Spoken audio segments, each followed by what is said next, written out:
Marathi times news. साथियों, जय हिंद। मैं डॉक्टर संग्राम पाटिल इंग्लैंड से बात कर रहा हूँ और मैं अपने मन की बात जरा मोदी जी को बताना चाहता हूँ। और मेरे पीछे जो आप देख रहे हैं ये मेरे हॉस्पिटल का ऑक्सीजन का सिस्टम है, लिक्विड ऑक्सीजन का।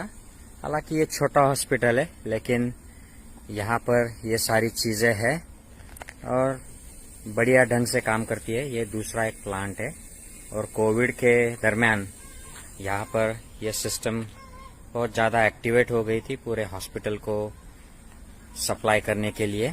और मैं आपको ले चलता हूँ हॉस्पिटल के जो एयर एम्बुलेंस का हेलीपैड है, यहीं पर पास में ही है, वहाँ पर मैं आपको ले चलता हूँ। और मेरे पीछे अगर आप देखेंगे यहीं पे मैंने टर्न किया है। ये हॉस्पिटल के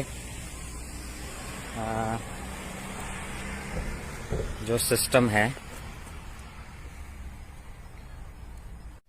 ये हॉस्पिटल का स्टोर रूम है जहाँ पर वेंटिलेटर्स और ये किडनी के डायलिसिस के जो एडवांस्ड मशीन होती है, फिल्टर, ये सब स्टोर है। अभी कोरोना कम हो गया है, लगभग खत्म हो गया है, तो ये सब हमने कोरोना के दरमियान यूज किया था। ये इमरजेंसी गवर्नमेंट ने ऑर्डर कराया था, इस पर ट्रेनिंग हमको दिया गया था।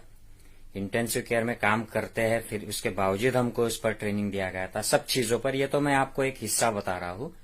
ये काफी ज्यादा मात्रा में इंस्ट्रूमेंट्स ऑर्डर किए गए थे, मशीन्स मंगाए गए थे और लोगों को बचाने के लिए ये तैयारी पहले से ही की गई थी।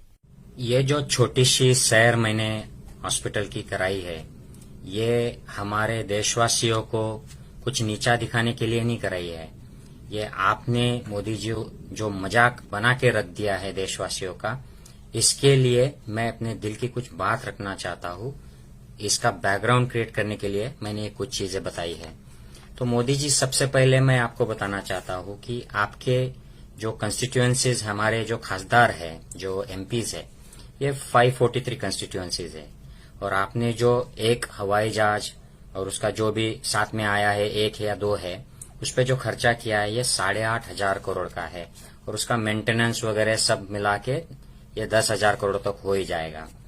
उसके बाद आपने ये विस्टा, सेंट्रल विस्टा प्रोजेक्ट, लगभग ये भी 1,000 करोड़ के आसपास हो ही जाएगा जब तक ये बनता है। फिर आपने पुतला बना दिया 3,000 करोड़ का। ये बुलेट ट्रेनें, जबकि नॉर्मल ट्रेनें ठीक से नहीं सेवा दे पा रही है, उनको इम्प्रूव करने की जगह पर आपने बुलेट ट्रेनों का प्रोजेक्ट, ये तो ट्रिलियन डॉलर्स का, ट्रिलियन रुपीस का प्रोजेक्ट है। तो इतना सारा पैसा, ये मुझे पता है कि ये पहले दिन नहीं लगा रहे हैं, आप कुछ चीजों का पैसा बाद में देने वाले हैं, लेकिन यही आप कुछ बेसिक सुविधाओं के बारे में भी कर सकते थे। मोदी जी हर एक कंस्टिट्यूएंसी में अगर एक 10-10 करोड़ के हॉस्पिटल बना देते थे तो आज सारे कंस्टिट्यूएंसीज में हॉस्पिटल बनकर रेडी होते और फिर भी आपके सिर्फ 5,500 करोड़ ही खर्चा होते। उसके बाद में उसको एम्बुलेंस बनाना, ऑक्सीजन का प्लांट तो 50 लाख से 10 करोड़ तक बनता है। हर इस कंस्टिट्यूएंसी में एक एक ऑक्सीजन का प्लांट अगर बनता तो भी आपके 1,000 करोड़ में हो जाते। और उसको फिर एम्बुलेंस सर्विस और ये सब बनाकर आप राज्यों को ट्रांसफर कर सकते हो, तो वो चलाते थे ये हॉस्पिटल। आप इतना पैसा ये सेंट्रल विस्टा और ये पुतला जो खर्च किया है, इसमें हर एक राज्य को 4 या 5 एयर एम्बुलेंस आ सकती थी, जिसमें लोगों की जानें बचती और इमरजेंसी सामान, इमरजेंसी हेल्थ केयर स्टाफ इसकी यातायात के लिए यूज हो सकते थे। लेकिन ये सब आपको कौन बताएगा? मोदी जी, आपने ये सब सुविधा देने की बजाय लोगों को हर बार कुछ न कुछ जुमले दिखाकर लाइन में खड़ा कर दिया। आपने नोटबंदी के नाम पर ब्लैक मनी बाहर आएगा और देश का भला हो जाएगा 50 दिन में, इसके नाम पर लोगों को लाइन में खड़ा किया, लोग लाइन में मर गए। और जो घर पर पैसा न होने की वजह से मर गए, उनकी तो गिनती ही नहीं है मोदी जी। फिर आपने लॉकडाउन ऐसा किया कि दुनिया में कहीं पर भी जो हाल नहीं हुए लोगों के, वो आपने कर दिए। लोगों को रास्तों पर लाइन में लगा दिया। और इस बार आपने कोरोना की सेकंड वेव में आपकी मिसमैनेजमेंट और अनप्रिपेयर्डनेस की वजह से आपने लोगों को हॉस्पिटल्स के और शमशान घाट तक के लाइन में लगा दिया। लेकिन ये चीजें आपको बताएगा कौन? आपको अगर कोई भाजपा के लोग बताने का ट्राई करते हैं तो आप उसका पर्रिकर बना देते हो, जिसको संरक्षण मंत्री पद से का इस्तीफा देकर गोवा वापस चले जाना पड़ता है, क्योंकि आप वहां पर उसको राफेल डील में आपको स्कैंडल करना होता है, आपके दोस्तों को वो डील देना होता है। नहीं तो आप यशवंत सिन्हा बना देते हो या शत्रुघ्न सिन्हा बना देते हो। आपको सिर्फ आपकी बात सुनने वाले जेटली या निर्मला सीतारामन या और जो भी आपके जो भक्त बन चुके हैं अब हर्षवर्धन जैसे, ऐसे लोग चाहिए। अगर कोई आपका पॉलिटिकल अपोनेंट बोलना चाहता है तो आपकी जो टीम है, ये सोशल मीडिया पर जो भेड़ियों की और मेन मीडिया के भेड़ियों की जो टीम है, ये उनको देशद्रोही बना देते हैं। जैसे आपने राहुल गांधी को देशद्रोही बना दिया है और सारे अपोजिशन जो है अरविंद केजरीवाल से लेके सब ये देशद्रोही बना दिए है आप लोगों ने, या इनको हिंदूद्रोही तो भी बना देते हो। मोदी जी, आपने जो चंदा जमा करने की जो मुहिम छेड़ी है, ये आपकी कृपा से चल रही है अयोध्या के मंदिर के लिए। ऐसे ही मुहिम अगर आप हॉस्पिटल्स के लिए बनाते, हॉस्पिटल का चंदा, ऑक्सीजन प्लांट का चंदा, या कम से कम कोविड के रिसर्च के लिए चंदा बनाते, या वैक्सीन जमाने के लिए चंदा बनाते। आपने वैक्सीन गुरु आपको खुद को मीडिया के द्वारा प्रोजेक्ट किया, लेकिन आपने वैक्सीन की पूरी डिप्लोमेसी की वाट लगा दी।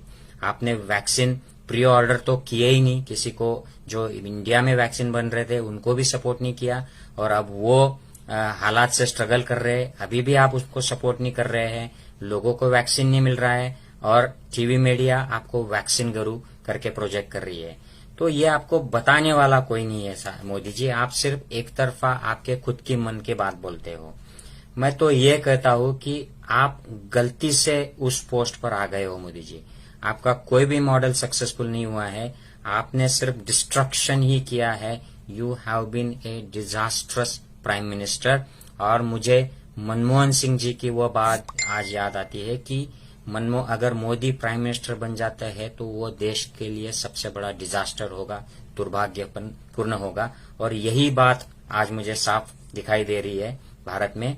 मैं आशा करता हूं कि आप इस चीज से कुछ संज्ञान ले। अगर आपकी विवेक बुद्धि जागरूक है तो आप अपने पद से हट जाए और दूसरे किसी अच्छे नेता को वहां पर बिठाए, ताकि ऐसे गंभीर हालात में हम ज्यादा से ज्यादा लोगों को बचा पाएंगे, अच्छे से नियोजन कर पाएंगे। क्योंकि ये नियोजन करना ये आपके बस की बात नहीं है, उसके लिए एक्सपर्ट लोगों की बात सुननी पड़ती है, टीम वर्क करना पड़ता है, अपना ईगो बाजू रखना पड़ता है, माफी भी मांगनी पड़ती है, गलतियां स्वीकार करनी पड़ती है।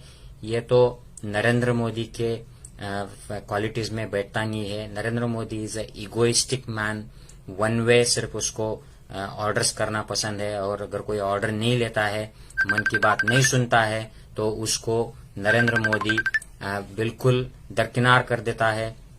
कोई बात नहीं सुनता है तो वो जस्टिस लॉयर हो जाता है, कोई बात नहीं सुनता है तो अगर सवाल पूछता है तो उसको मीडिया से बाहर निकाल दिया जाता है, वो उसका करियर बर्बाद कर दिया जाता है। कोई बात नहीं सुनता है, अगर गलत सवाल गलत तरीके से उठाते हैं, डेमोक्रेसी का मसला उठाते हैं, तो उनको भीमा कोरेगांव की तरह जेल में डाल दिया जाता है।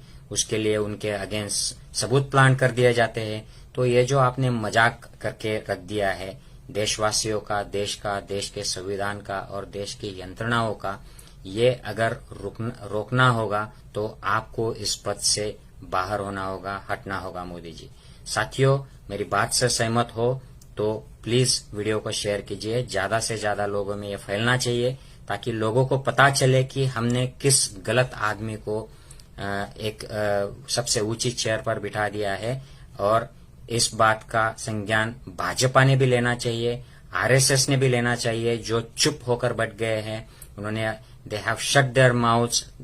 This is the time for BJP and RSS to speak. RSS जो देशभक्ति की बात करती है, इनको कोई लेना देना नहीं है। जो लोग मर रहे हैं, हिंदू भी मर रहे हैं ज्यादा, लेकिन उनको इससे कोई लेना देना नहीं है। उनका सिर्फ हिंदुत्व का एजेंडा, मंदिर, ये संविधान की संविधान कमजोर बनाना, देश के अलग अलग लोकतांत्रिक जो संगठन है, संस्थाएं है, उन पर कब्जा जमाना, इसके सिवाय आरएसएस को कुछ नहीं मालूम है। लोग मरे, इनको कुछ लेना देना नहीं है। ये बाद में फिर से अलग से एजेंडा लेके सामने आ जाएंगे। लेकिन मैं उनसे भी दरख्वास्त करता हूँ, रिक्वेस्ट करता हूँ कि प्लीज मोदी जी से क्वेश्चन पूछिए, उनको हटाइए और कुछ देश के लिए अच्छा कीजिए। जय हिंद साथियों। अशा विविध अपडेट्स घेण्यासाठी पाहत रहा आणि सबस्क्राईब करा मराठी टाइम्स न्यूज.